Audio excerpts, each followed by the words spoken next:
আসসালামু আলাইকুম ওয়া রাহমাতুল্লাহি ওয়া বারাকাতুহু। বাংলাদেশে পীর মুরিদির ব্যবসা একেবারে জমজমাট। আপনারা জানেন যে পীর মুরিদির ব্যবসায় এত পরিমাণ লাভ এখন যে এই ব্যবসা চালু করার জন্য অনেকেই নানা ধরনের পীরের দরবারে ঘোরাঘুরি শুরু করেছে। কোনো মতে একটা খেলাফত পাইলেই হলো তার পীরের ব্যবসা চালু করার মতো পুঁজি হয়ে গেল। আর এই খেলাফত ব্যবসাকেও পুরাতন পীরেরা পুঁজি হিসেবে গ্রহণ করেছে।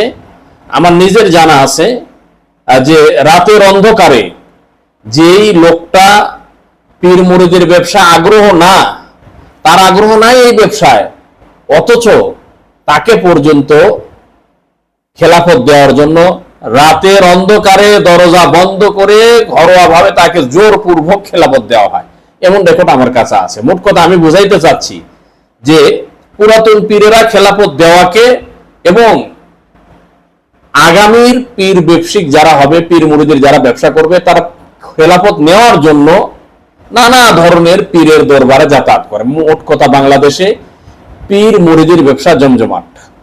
কেউ যদি কোনো মতে পীর মুরিদের ব্যবসাকে চাঙ্গা করতে পারে, দুনিয়াতে বেঁচে থাকতে তার অন্য পথে টাকা ইনকাম করার প্রয়োজন পড়বে না, এই একটা ব্যবসায় তার জন্য যথেষ্ট।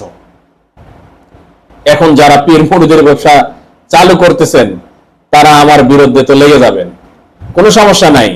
পক্ষান্তরে আমি একটা বিষয় আজকে এই ভিডিওটা তৈরি করতেছি এই জন্যই যে দেখেন, এই পীর মুরিদের ব্যবসা যেখানে প্রচুর পরিমাণ হাদিয়া তোহফা আসে, যারা এটাকে টার্গেট করে তারা তো অবশ্যই, আর যারা এটাকে টার্গেট করে না হাদিয়া তোহফার বিষয়টা, তারাও আলহামদুলিল্লাহ পর্যাপ্ত পরিমাণ পীর মুরিদের এই নিসবতে তারা প্রচুর পরিমাণে টাকা পয়সা ইনকাম করতে পারে। সেটা তাদের টাকা পয়সার প্রতি অনিচ্ছা সত্ত্বেও সেটা আসে।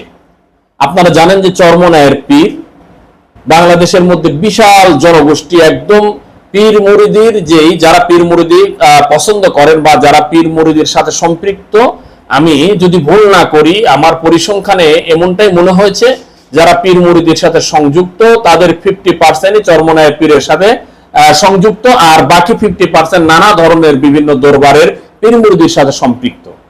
অন্যান্য দরবারের পীর মুরিদেরা পীর মুরিদিকে পুঁজি করে নিয়ে তারা খানকাকে একটা তাদের খেদমতের জায়গা হিসেবে বেছে নিয়েছেন এবং সেখান থেকে তারা দুনিয়া বলেন আখেরাত বলেন বা দুনিয়া আখেরাত উভয়টাই বলেন, সেখান থেকে তাদের কারবার চালিয়ে যাচ্ছে। পক্ষান্তরে চরমনায়ের পীর যেটা করেছে সেটা হচ্ছে যে তারা শুধুমাত্রই খানকা পীর মুরিদের মধ্যে সীমাবদ্ধ না থেকে তারা রাজনৈতিক ময়দানও তাদের বিচারণ তারা চালু রেখেছেন এবং বিশাল একটা জনগোষ্ঠী তাদের সাথে সম্পৃক্ত করতে পেরেছেন। এখানেই চরমনায়ের পীরের সফলতা।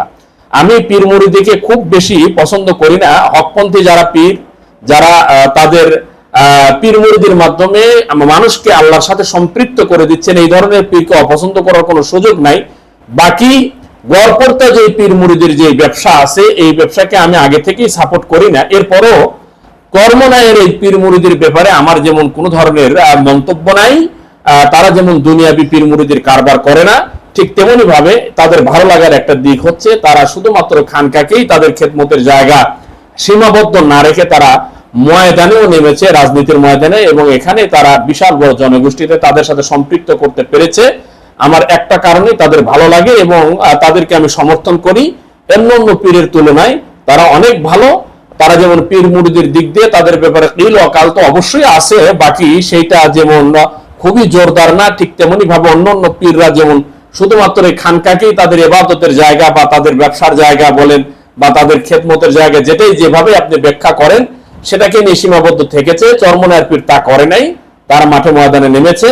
এবং আমি মনে করি সেই পীর মুরিদিকে যদি সাপোর্ট করতে হয়, চরমনায়ের পীরকে আপনি সাপোর্ট করেন। রাজনীতিতে তারা যেহেতু সম্পৃক্ত হয়েছে এবং তারা রাজনীতি করেনি,